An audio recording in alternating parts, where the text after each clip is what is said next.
bagi jemaah yang Bismillahirrahmanirrahim. Assalamualaikum warahmatullahi wabarakatuh. Alhamdulillahi rabbil alamin.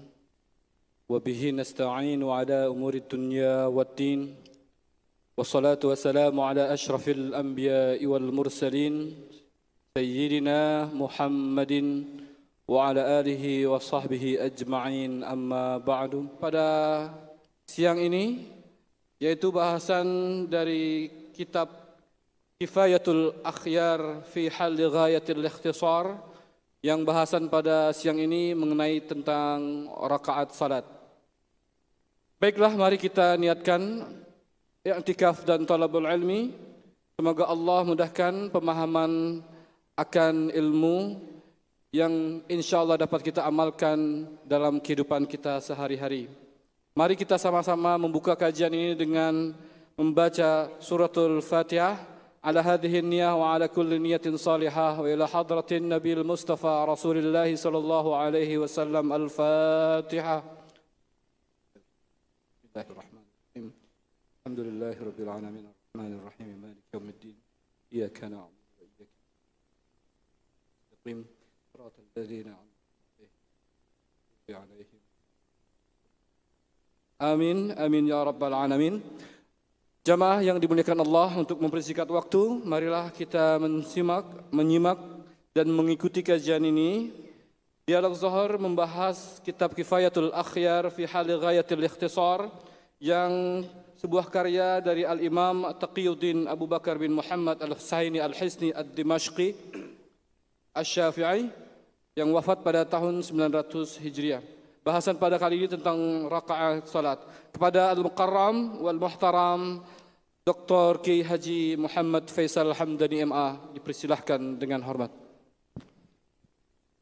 Bismillahirrahmanirrahim. Assalamualaikum warahmatullahi wabarakatuh. Waalaikumsalam warahmatullahi wabarakatuh. Alhamdulillahi rabbil alamin wal aqibatu lil muttaqin. Allahumma salli ala sayyidina habibina syafi'ina Muhammadin wa ala alihi wa sahbihi ajma'in, amma ba'. Ma'asyiral muslimin, jamaah salat zuhur yang dirahmati Allah. Kajian fikih Kifayatul Akhyar kita lanjutkan. Yang lalu sudah kita bahas perbedaan tata cara sholat antara laki-laki dan perempuan. Dan sekarang masuk kepada bab rakaat sholat al-mafruḍah. Faslun wa raka'atus sholawat al-mafruḍati 17 raka'ah. Adapun jumlah rakaat salat yang fardu, kalau ditotal semuanya mencapai 17 rakaat. Jadi memang 17 rakaat ini, angka 17 ini termasuk kayak yang unik ya. Beberapa ulama menyebut di samping jumlah rakaat kita 17, juga angka 17 ini nanti berkaitan dengan keutamaan-keutamaan lainnya.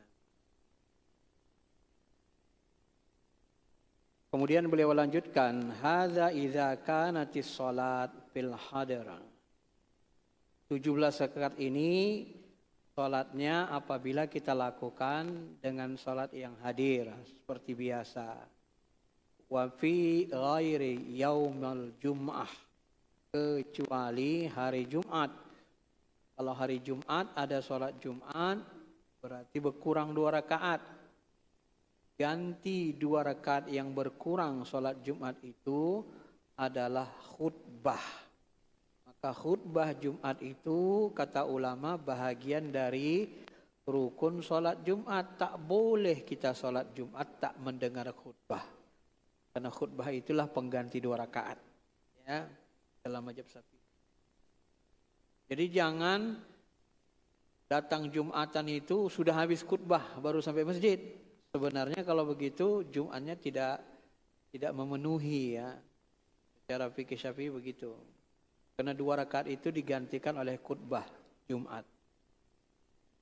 Fa in kana fiha Jum'atan, maka jika hari Jumat naqasat rak'atan, maka berkuranglah 2 rakaat. Jadi kalau Jumat berkurang 2 rakaat, bisa juga berkurang lain. Wa in kanat maqsurah, kalau sholat kita dimaksur, diqasar,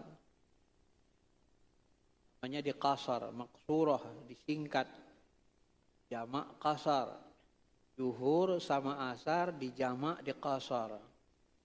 Kalau lagi qasar maka naqasat arba'ah, berkuranglah menjadi 4. Di zuhur 2 rakaat, asar 2 rakaat, kurang 4.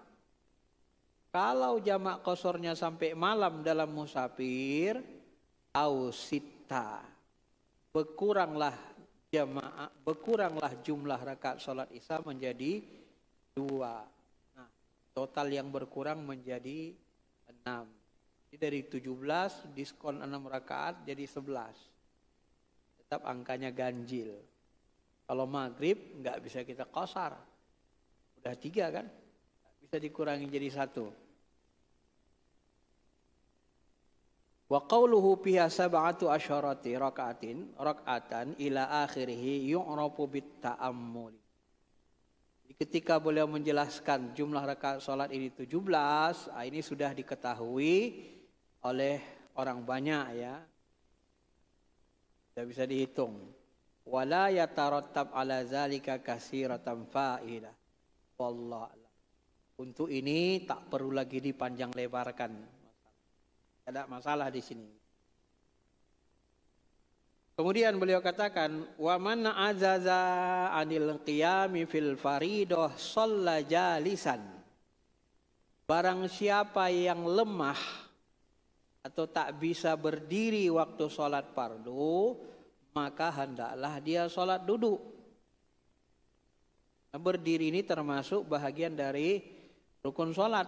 Tapi bagaimana kalau kita sakit nggak bisa berdiri? Boleh duduk. Fa in azaza anil julus shalla mudtaji'an. Kalau kita tidak bisa duduk, ya, sakit kaki kita terkilir, patah, duduk sakit, maka boleh sholatnya mudtaji'an, berbaring. Wa idza ajazal musalli 'alal qiyam anil qiyam fi sholatil fard shalla qa'idan. Dan apabila seorang yang sholat itu bisa dia berdiri seperti sholat fardu biasa, lebih utama. Tetapi kalau dia tidak bisa berdiri namun sholatnya sholat duduk, la yang khusus sawabahu, tak berkurang pahalanya. Kenapa? Li'annahu ma'zur, karena dia dalam kondisi ada ujurnya gitu ya.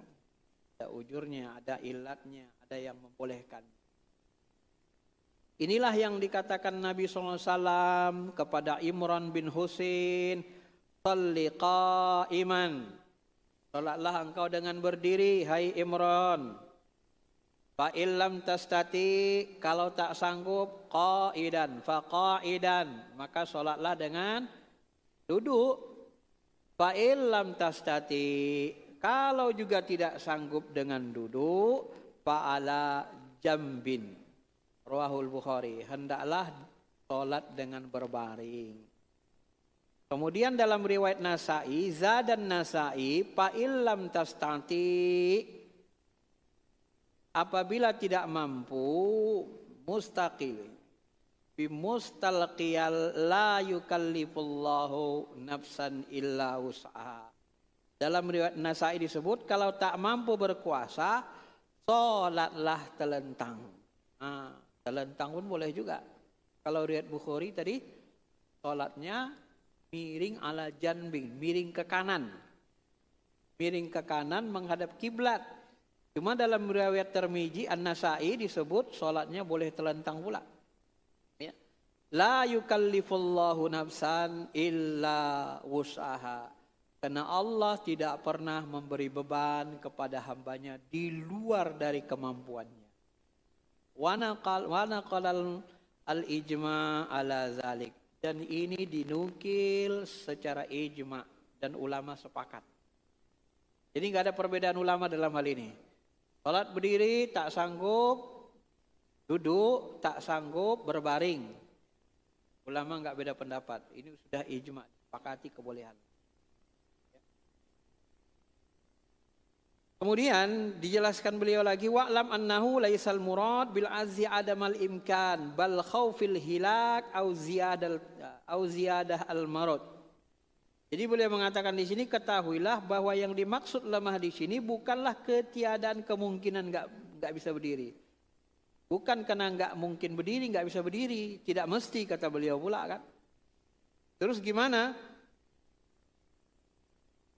Kata beliau, tetapi yang dimaksud di sini lemah adalah munculnya kekhawatiran meninggal atau bertambah sakit.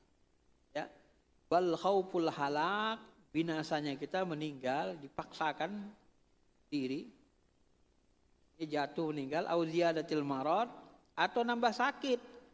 Namanya patah kaki, paksa berdiri ya nambah sakit. Atau kata beliau atau kata beliau musyaqqatus syadidah lahuqa, atau munculnya musyaqqah, kesulitan yang syadidah, yang sangat berat gitu ya. Ini boleh kita duduk, enggak berdiri atau berbaring tadi, tergantung konteksnya. Au khauful araq, atau takut tenggelam. Waduro andar rasa pihak raqibis sapinah, atau juga takut tenggelam atau mabuk kepayang, oleng kita kalau berdiri, oleng.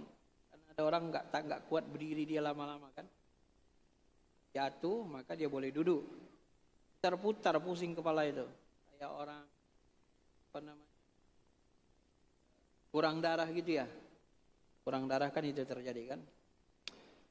Atau dalam kondisi dia berada di atas raqibah as-sapina, sedang berada di sampan, takut tenggelam. Kalau berdiri goyang-goyang jatuh dia ke bawah Pak, goyang sampannya.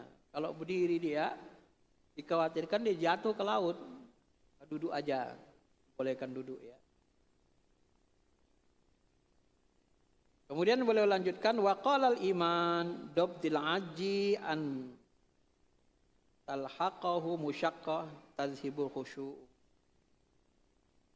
Imam Haramain berkata, ini ada pendapat Imam Haramain, yang dimaksud batasan lemah di sini adalah datangnya kesulitan yang dapat menghilangkan khusyuk. Ini Imam Haramain lebih ringan lagi. Pokoknya asal tak khusyuk kita dibuatnya, sakit kita itu, asal berdiri tak khusyuk kita, mengganggu perasaan kita, boleh katanya duduk. Ini lebih ringan lagi pendapat Imam Haramain. Ini dinukil Imam Nawawi dari Imam Haramain dalam kitab Raudhah. Tetapi dalam Syarah Muhadzab Imam Nawawi mengatakan pendapat yang kuat adalah wa aqarrahu illa annahu fi syarh wa qala al-madzhab khilafahu.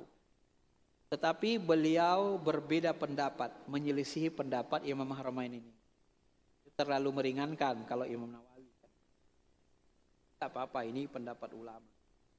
Kalau ulama berbeda pendapat dalam furu', itu hal yang biasa. Itulah yang dikatakan Umar bin Abdul Aziz, kalau sahabat tidak berbeda pendapat dalam furu', niscaya kita tidak menemukan rukhsah dalam menjalankan agama. Disitulah hikmahnya al-ikhtilafu ummati rahmah. Walaupun hadis ini sanadnya lemah, maknanya itu sebenarnya makbul. Perbedaan pendapat umatku, perbedaan ulama itu para sahabat menjadi rahmat. Kenapa? Karena mereka berbeda pendapat, maka kita bisa mendapat rukhsah, bisa milih, gitu loh. Kalau mereka nggak beda pendapat, kaku, nggak bisa milih kita. Makanya orang belajar fikih ini dia nggak pernah kaku. dalam furu ya. Tapi kalau orang nggak belajar fikih, usul fikih dengan baik, nggak banyak belajar fikih, ya kaku, stres orangnya. Modelnya melaksanakan sunnah kayak robot. Asal beda sedikit, bid'ah sesat. Persis kayak robot, tak boleh beda. Kalau fikih tidak begitu ya. Ada yang wajib kita persis, ada yang boleh kita tidak persis sama Nabi. Waktu kita sholat dari ujung kepala sampai ujung kaki kita itu banyak yang beda sama Nabi. Pecinya beda, ya kan? Jubahnya beda, warna jubahnya beda. Tidak semua beda itu haram, sesat. Kacamata kita pun beda, ya kan? Jenggot kita pun beda sama jenggot Nabi, panjangnya. Banyak sekali yang beda. Maka orang yang tidak paham fikih nanti dia anggap asal beda sesat, salah. Menyelisihi sunnah katanya. Menyelisihi sunnah dimaksudkan ulama yang sesat itu adalah melawan, bertabrakan. Bukan menyelisihi dalam arti beda. Kalau khilaf dalam arti berbeda itu salah. Coba lihat masjid kita ini. Beda nggak dengan masjid masa Nabi? Nggak ada yang sama kan? Bentuk masjidnya beda, letaknya di Indonesia, ada satu masjid Nabawi. Ya, ambalnya juga beda. Zaman Nabi nggak begini, pakai apa? Tanah. Tempat imamnya seperti itu, ada besi-besi putih lagi. Kapan pula ada Nabi buat besi putih kayak gitu? Itu beda yang boleh. Jadi jangan kita pahami kalau asal beda itu sesat. Tidak begitu. Orang fikih itu, ulama-ulama ahli fikih tidak ada yang seperti itu. Maka yang kita khawatirkan di akhir zaman, ulama fikih ini hilang semakin sedikit. Jadi orang memahami Al-Quran Sunnah itu tekstual saja gitu. Tidak fakih. Itu yang membahayakan ya. Membuat umat nanti kita semakin suka berkelahi dan jauh dari agama. Kemudian kita lanjutkan. Nah, kalau Imam Syafi'i, waqala Syafi'i, adapun Imam Syafi'i beliau mengatakan huwa alla yatiqu al-qiyam illa bimusyaqqah ghairi muhtamilah. Kalau Imam Syafi'i mengatakan yang dimaksud tadi di situ yang bisa kita duduk tidak mesti berdiri, kata Imam Syafi'i, itu adalah alasannya, uzurnya adalah yang dimaksud lemah di situ kita tidak mampu sholat berdiri kecuali dengan sangat kepayahan. Bagaimana bentuk kepayahannya? Kalau kita berdiri sakit kali rasa kita, tak bisa kita menahan sakitnya gitu. Gitu ya. Kalau masih kira-kira sakit dikit bisa ditahan, berdiri. Asa luka dikit aja udah duduk, ya kan? Kalau didirikan dia sakit, aduh, tak kuat kita, duduk aja. Kalau Imam Haramain tadi lebih apa kan? Lebih ringan ya, pokoknya asalkan terganggu khusyuk kita, udah duduk aja katanya pula. Itu pendapat beliau lah ya. Yang mau ngikutin beliau silakan. Karena beliau juga termasuk Imam Haramain. Imam Haramain ini termasuk Imam Makkah Madinah di zamannya. Imam Makkah Madinah zaman beliau. Ini Imam Haramain ini dua, Al-Juwaini dan Al-Baqilani. Dua-duanya ahli ilmu kalam, setara sekelas dengan Imam Asy'ari dan Imam Maturidi. Dan mereka ini termasuk salah satunya guru Imam Al-Ghazali. Dalam sejarah begitu yang saya baca. Masyiral muslimin, Bapak Ibu yang dirahmati Allah Subhanahu wa taala. Nah, jadi kalau Imam Syafi'i, kalau kita sangat sakit nggak bisa bertahan, baru kita boleh duduk, nggak bisa nahankan diri. Ya. Wa qala Ibnu Rif'ah, adapun Ibnu Rif'ah dari ulama besar mazhab Syafi'i boleh mengatakan yang dimaksud di situ adalah musyaqqah ghalidhah, kesulitan yang berat, yang sangat berat. Kesulitan yang sangat berat. Kalau berdiri dia kumat asam uratnya, tahan sama dia, berat, ya kan?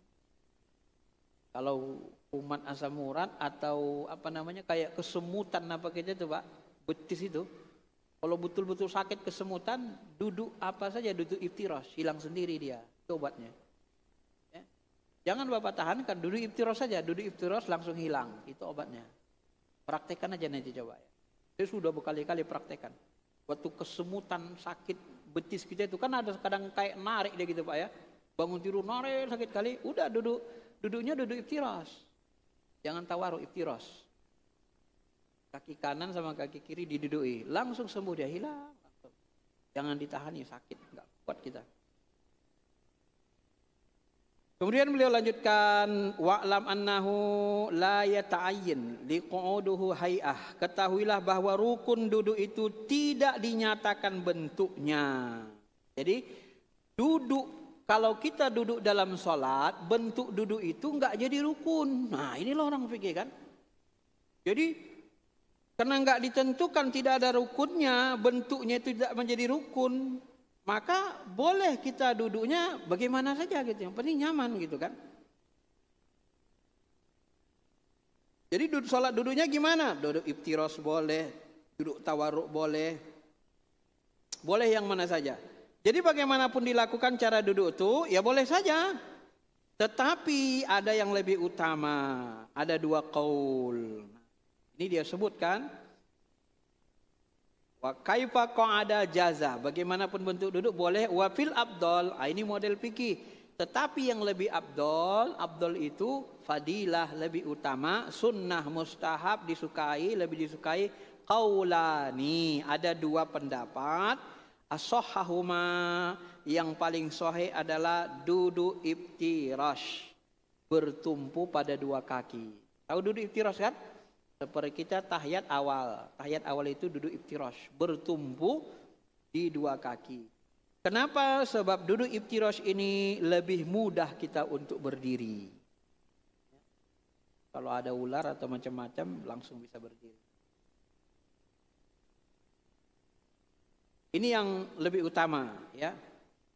Kemudian selain daripada itu,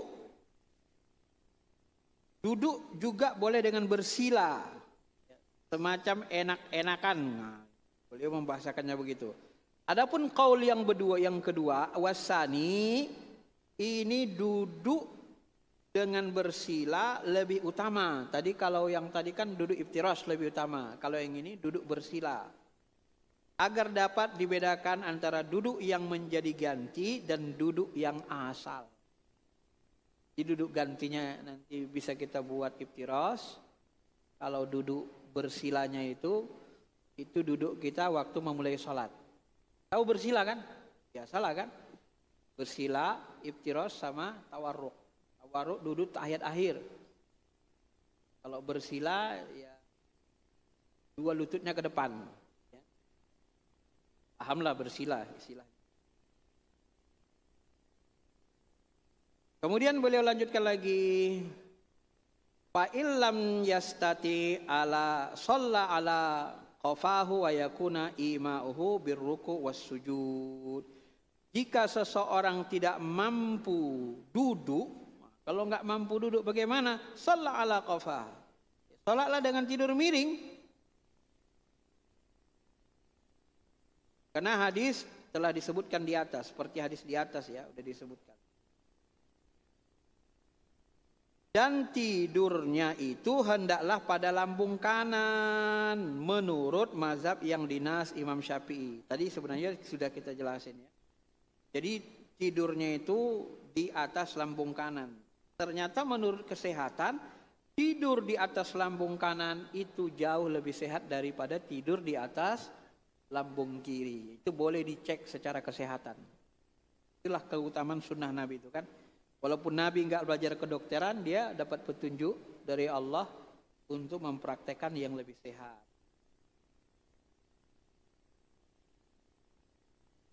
Dan tidurnya itu hendaklah pada lambung kanan menurut mazhab yang Syafi'i. Orang yang sholat dengan tidur miring wajib menghadap kiblat. Wa yajibu ayyas takbalal kiblah. Tetapi tetap diwajibkan menghadap kiblat. Kalau kiblatnya sana, duduknya miring ke sana, tidurnya miring ke sana, kepalanya ke sana, kiblat, kepalanya gitu ya. Kanan. Jangan kepalanya ke kiblat, Bapak ngadap ke sana. Salah ya. Jadi kepalanya ke sana, wajahnya ngadap ke kiblat. Itu memahaminya. Kemudian dia lanjutkan lagi, fa'in azaza an zalik. Tetapi jika seorang tidak mampu tidur miring, ajra af'alis salat ala qalbihi, maka dia boleh ajra, dia boleh bertelentang.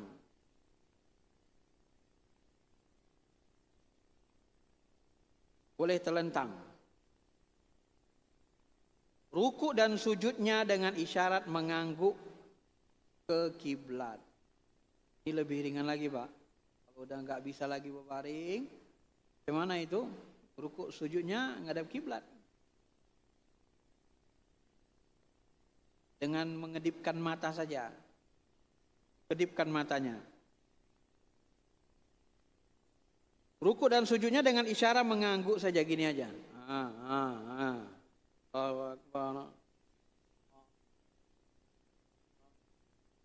Susah kan? Bisa bergerak lagi cuma ngangguk kepala aja lah dengan isyarat.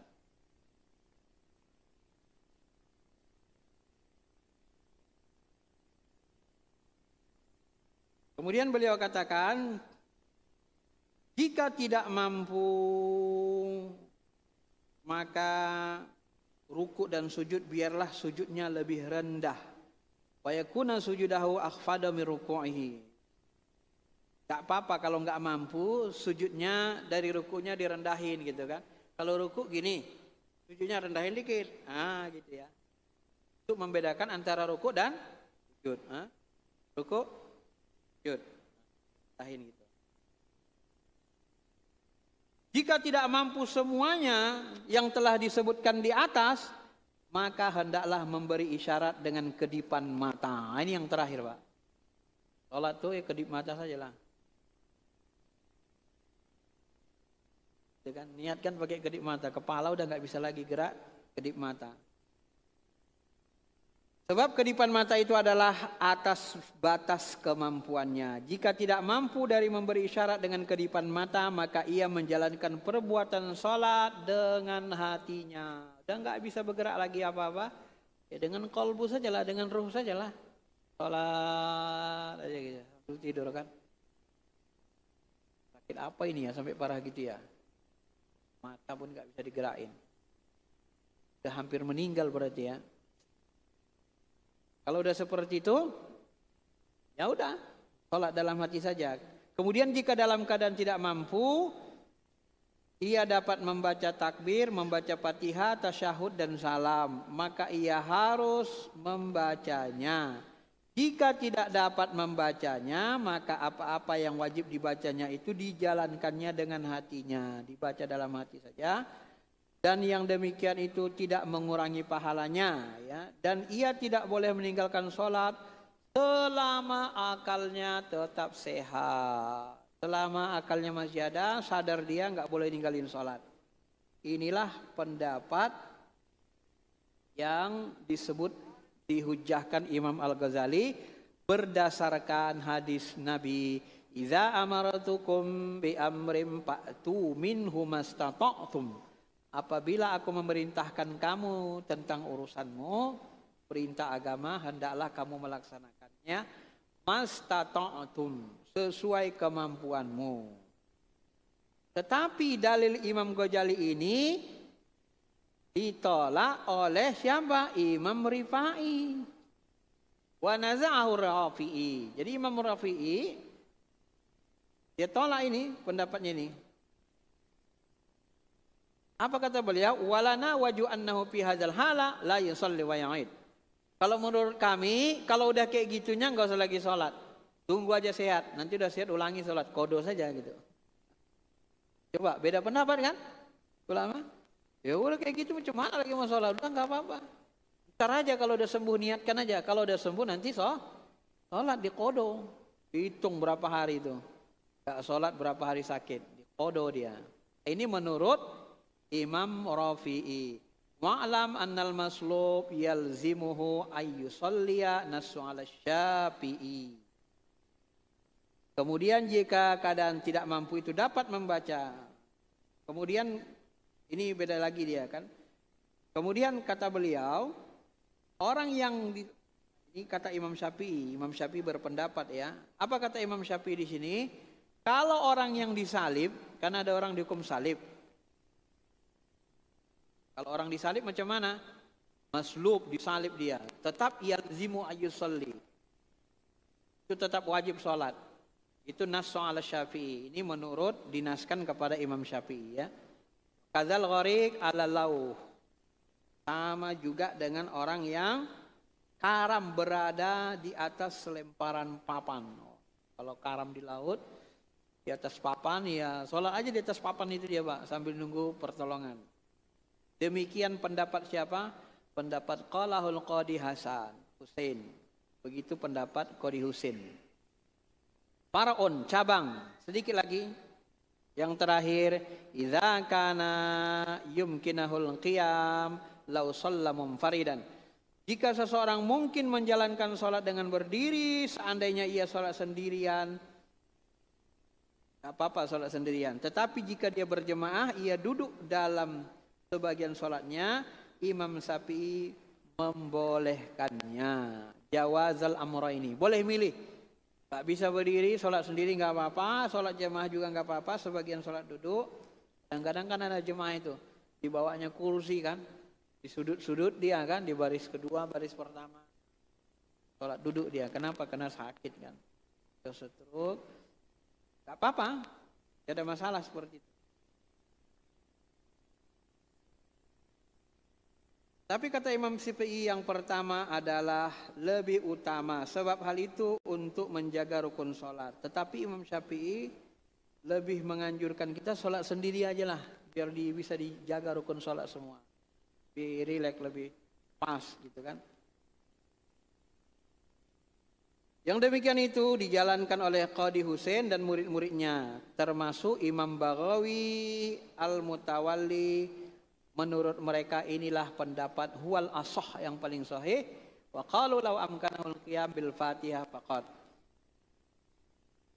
Kemudian disebutkan lagi, mereka ini berkata seandainya orang itu mungkin berdiri dengan baca Fatihah saja, dan seandainya membaca surah itu ia tidak mampu meneruskan berdiri, yang lebih utama baginya adalah berdiri dengan baca Fatihah saja. Tak usah membaca surah. Baca Fatihah saja sudah berat berdiri kan. Usah baca surah. Karena surah itu termasuk sunnah. Syekh Abu Hamid. Wa qala Syekh Abu Hamid. As-salat fil jamaah afdalu wallahu alam. Nah, kalau Syekh Abu Hamid mengatakan salat jamaah tetap lebih utama. Wallahu a'lam. Kalau Syafi'i tadi salat sendiri yang lebih utama. Shalla munfaridan diutamakan. Kenapa? Karena supaya rukunnya sempurna. Gak bisa kita, namanya kita sakit gak bisa ngejar-ngejar imam kan. Bergerak aja susah. Kalau orang sehat gak masalah. Tapi kalau Imam Hamid, ini Al-Ghazali ini, salat jemaah tetap lebih afdal. Selesai babnya.